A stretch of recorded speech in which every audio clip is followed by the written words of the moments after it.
Bonjour, CPAC! Hello, my fellow conservatives. I hope that Americans really like French accent.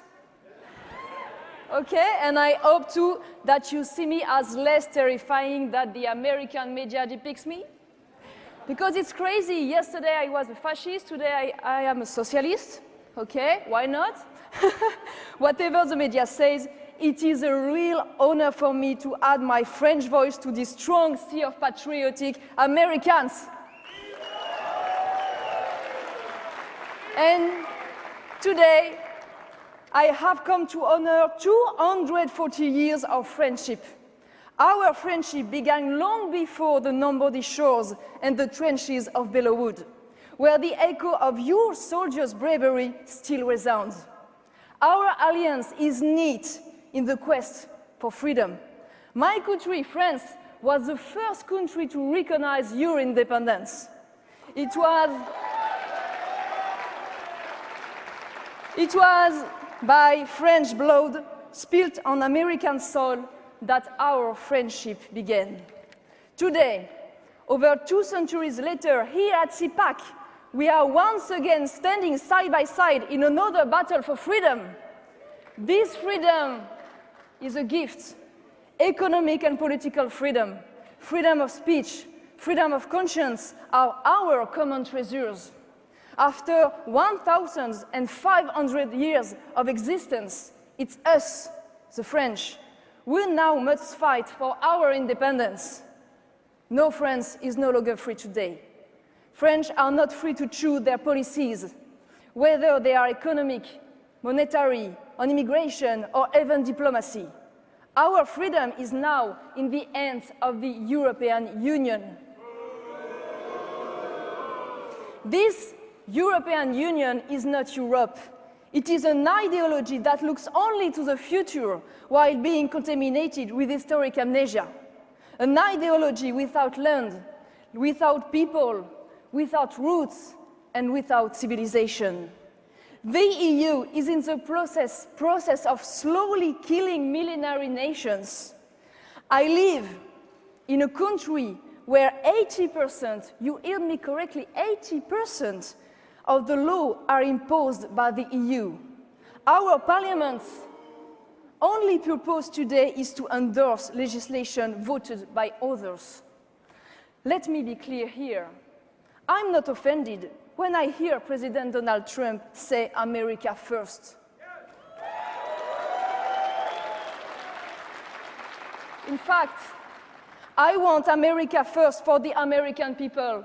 I want Britain first for the British people. And I want France first for the French people.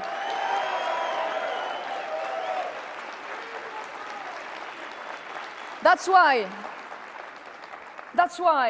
I fight for French diplomacy to keep its unique role, to act as a link between the East and the West.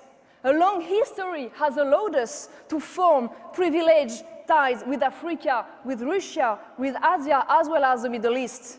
We must be able to keep the ability to decide for ourselves our military and diplomatic decisions. Our forces are complementary. Like you, if we want to make France great again, we must defend our economic interests in the global market. The EU submits us to unfair competition with the rest of the world. We cannot accept a model that creates slaves in developing nations and unemployed in Western countries. I refuse the standardized world proposed by the EU. I consider that the people have the right to a historical continuity. All I want is the survival of my nation, to be able to pass on not only my tangible heritage, but also my intangible legacy. Vive la France! This young French generation is not encouraged to connect and love this cultural legacy. They are brainwashed with guilt and shame of their country. The result is the development of an Islamic counter-society in France. After 40 years of massive immigration, Islamic lobbies, and political correctness, France is in the process of passing from the eldest daughter of the Catholic Church to the little niece of Islam. And the terrorism is only the tip of the iceberg. This is not the France that our grandparents fought for.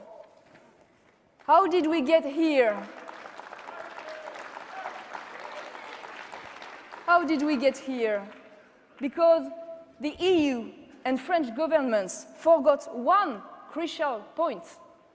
To open oneself to the outside, you must have a solid core. To welcome, you have to remain, and to share, you must have something to offer. Without nation and without family, the limits of the common good, natural law, and collective morality disappears as the reign of egoism continues.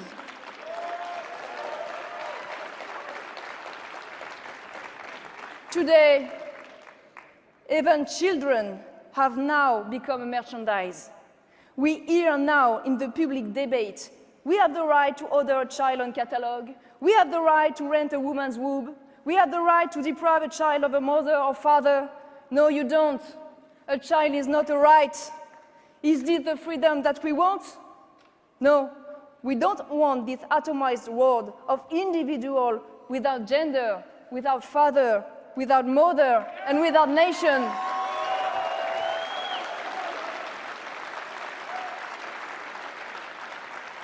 So, what do we want then? Finally, just like you, we want our country back. I came here to tell you that there is a youth ready for this fight in Europe today.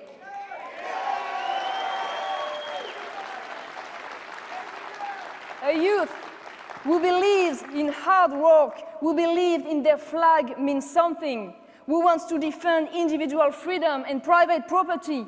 A conservative youth who wants to protect their children from eugenics and from the gender theory delirium. A youth who wants to protect their parents from euthanasia and protect humanity from transhumanism. Like the American youth, the French youth is the heir of great nation. To whom much is given, much is expected. Our fight cannot only take place in elections. We need to convey our idea across the media, the culture, and the education to stop the domination of the liberal and socialists. That is why I have recently launched a School of Management and Political Science. What is the goal? To train the leaders of tomorrow. Those who will have the courage, the discernment, and the skills to defend the interests of their people. The challenge is immense. But the last 2 years have shown one thing: never underestimate the people.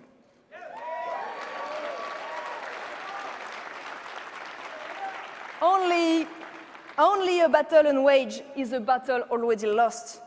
Brexit in the UK, Manif pour tous in France, and of course the election of the President Donald Trump prove a fact.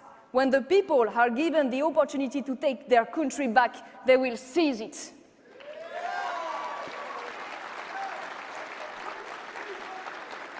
Through your actions and your talent, you have succeeded in putting conservatism right back on the top of the political agenda.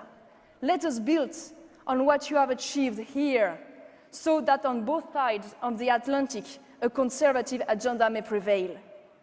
I finish with a Mahler's quote that I like very much. A quote which sums up conservative modernity.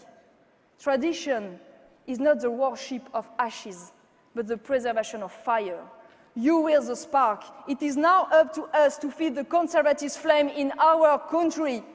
Vive les nations libres, vive les peuples libres, and long live the Franco-American friendship. Thank you. Merci.